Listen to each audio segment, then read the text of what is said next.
12월 15일 수요일 오늘의 말씀은 욥기 34장 21절에서 37절의 말씀입니다.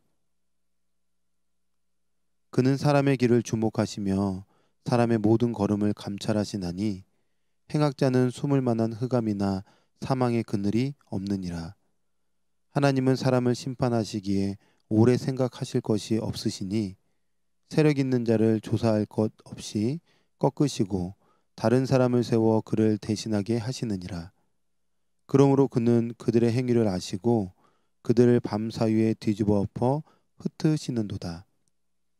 그들을 악한 자로 여겨 사람의 눈앞에 치심은 그들이 그를 떠나고 그의 모든 길을 깨달아 알지 못함이라. 그들이 이와 같이 하여 가난한 자의 부르짖음이 그에게 상달하게 하며 빈궁한 사람의 부르짖음이 그에게 들리게 하느니라. 주께서 침묵하신다고 누가 그를 정죄하며 그가 얼굴을 가리신다면 누가 그를 배울 수 있으랴. 그는 민족에게나 인류에게나 동일하시니 이는 경건하지 못한 자가 권세를 잡아 백성을 올가매지 못하게 하려 하심이니라. 그대가 하나님께 아뢰기를 내가 죄를 지었사오니 다시는 범죄하지 아니하겠나이다. 내가 깨닫지 못하는 것을 내게 가르치소서. 내가 악을 행하였사오나 다시는 아니하겠나이다 하였는가. 하나님께서 그대가 거절한다고 하여 그대의 뜻대로 속전을 치르시겠느냐. 그러면 그대가 스스로 택할 것이요 내가 할 것이 아니니 그대는 아는 대로 말하라.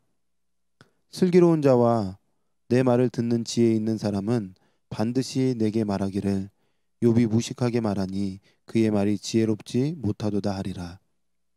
나는 욥이 끝까지 시험 받기를 원하노니 이는 그 대답이 악인과 같음이라. 그가 그의 죄에 반역을 더하며 우리와 어울려 손뼉을 치며 하나님을 거역하는 말을 많이 하는구나. 아멘. 오늘 본문의 말씀은 어제의 말씀에 이어서 하나님은 어떤 분이신가 본문에서 엘리후가 이야기하고 있습니다. 오늘도 하나님이 어떤 분이신지 함께 말씀을 통해서 생각해 보려고 합니다. 우리가 우리의 인생을 살다 보면 자신의 계획과 뜻대로, 계획대로, 생각대로 되지 않는다는 것을 정말 많이 경험하죠. 그래서 꺾입니다. 풀려야 하는데 꼬이고 열려야 하는데 닫히고 뚫려야 하는데 막히는 그런 인생의 경험들을 참 많이 하게 됩니다.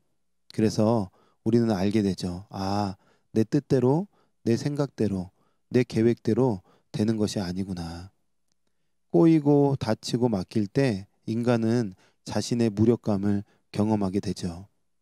그런데 그럼과 동시에 전능하신 하나님의 손을 의탁할 수밖에 없는 존재임을 인식하게 되는 은혜를 또한 누리게 됩니다. 오늘 말씀에 보면 엘리후가 이렇게 말하죠. 21절의 말씀에 그는 사람의 길을 주목하시며 사람의 모든 걸음을 감찰하시나니. 하나님은 어떤 분이라고 이야기하고 있을까요?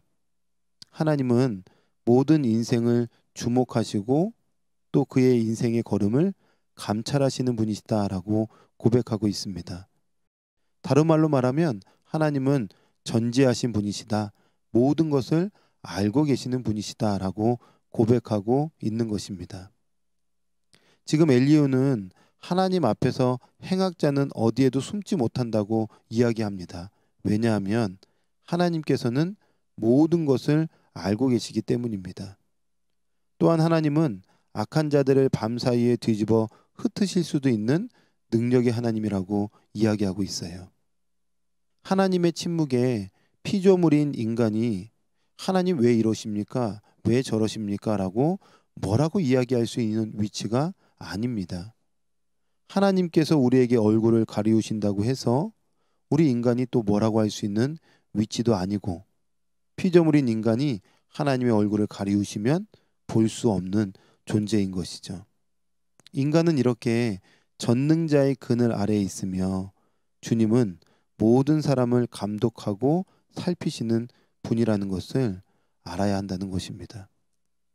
하나님의 전지하심을 생각해 본다면 우리는 두 가지 마음이 들어옵니다.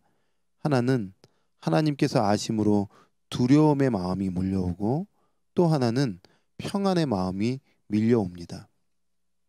하나님의 전지하심이 두려운 이유는 우리의 죄를 관과할 수 없기 때문에 그렇습니다. 하나님이 내 인생의 죄를 짓고 있는 것을 보고 계시고 알고 계신다고 인식될 때는 결코 우리의 죄를 방치할 수도 없는 것이고 묵인할 수도 없는 것이기 때문에 우리의 영혼이 참 괴로움에 빠지게 됩니다. 그러므로 성령님께서 오늘 우리의 죄를 생각나게 하시고 깨닫게 하신다면 그 전지하신 하나님 앞에 우리가 철저하게 회개하고 정결의 옷을 입는 은혜를 누려서 다시 하나님과 동행하는 그런 기쁨의 인생이 되어야 하는 것이죠. 또 하나님의 전지하심이 평안을 주는 이유도 있습니다. 그것은 우리가 앞날을 내다볼 수 없기에 늘 불안함과 염려가 우리 인생 가운데 찾아옵니다. 그런데 하나님이 알고 계신다. 나의 미래도 다 알고 계신다.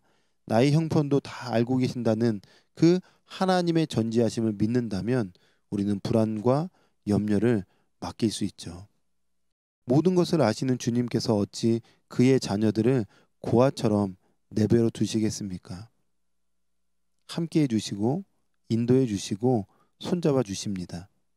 우리 인생의 고통의 언덕을 지나도 여전히 그분이 우리와 함께 하시기 때문에 우리는 캄캄한 인생길을 걸을 수 있는 힘이 생기는 것입니다. 그러므로 두려움이 밀려오고 염려가 몰려올 때마다 하나님 앞에 그 모든 것들을 내어 맡기고 믿음으로 한 걸음 한 걸음 걷는 삶이 되기를 원합니다. 자, 엘리후는 하나님은 전지하시다라고 말함과 동시에 계속적으로 말하는 것은 하나님의 절대 주권, 하나님은 절대 주권을 갖고 계시다라고 계속 강조하고 있죠.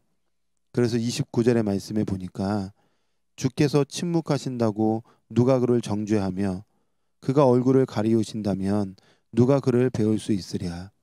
그는 민족에게나 인류에게나 동일하시니. 무슨 말일까요? 하나님의 절대적 주권 앞에 그 어떠한 피조물도 입을 열 수 없고 눈을 열 수 없다는 것입니다. 하나님은 토기장이시고 전능자시고 우리의 인생을 주관하시는 절대 주권을 갖고 계신 분이시죠. 인식은 참 중요합니다. 인식해야 됩니다. 무엇을 인식해야 되느냐? 하나님 앞에 나는 어떤 존재인가? 나에게 하나님은 어떠한 분이신가에 대한 바른 인식을 할 때에 우리는 바른 인생의 길, 바른 신앙의 길을 걸어갈 수 있는 힘이 생기는 것입니다. 하나님 앞에 나는 피조물입니다. 연약자입니다. 라는 인식이 필요하고 나에게 하나님은 전능하신 분이십니다. 절대자이십니다. 토기장이와 같은 분이십니다. 라고 인식할 때 우리는 오늘 하루 겸손한 마음으로 하루를 살아갈 수 있게 되는 것입니다. 그러므로 하나님께서 나의 모든 것을 알고 계신다는 것을 꼭 기억하고 내가 어떠한 존재인지를 다시 한번 인식하며 오늘도 낮고 낮은 마음으로 전능자의 손을 붙잡고 함께 믿음으로 동행하며 걸어가는 우리 은혜의 성도님들이 되시기를 주님의 이름으로 축복합니다. 아멘. 기도하겠습니다. 하나님, 오늘도 귀한 말씀을 우리에게 주셨습니다. 하나님은 어떤 분이신가? 오늘 두 가지를 생각하게 되었습니다. 하나님은 전지하신 분이시다. 또 하나님은 절대 주권을 갖고 계시는 분이시다. 우리가 이것을 꼭 인식하며 하나님이 내 삶의 모든 것들을 아신다라는 것을 기억하고 믿으며 하나님 앞에도 나의 모든 것들을 내어 맡기고 늘 주님과 손잡고 걸어가는 그런 귀한 믿음의 삶이 될 수 있도록 축복하여 주시옵소서. 언제나 함께 하신 하나님께 감사드리며 예수님의 이름으로 기도합니다. 아멘.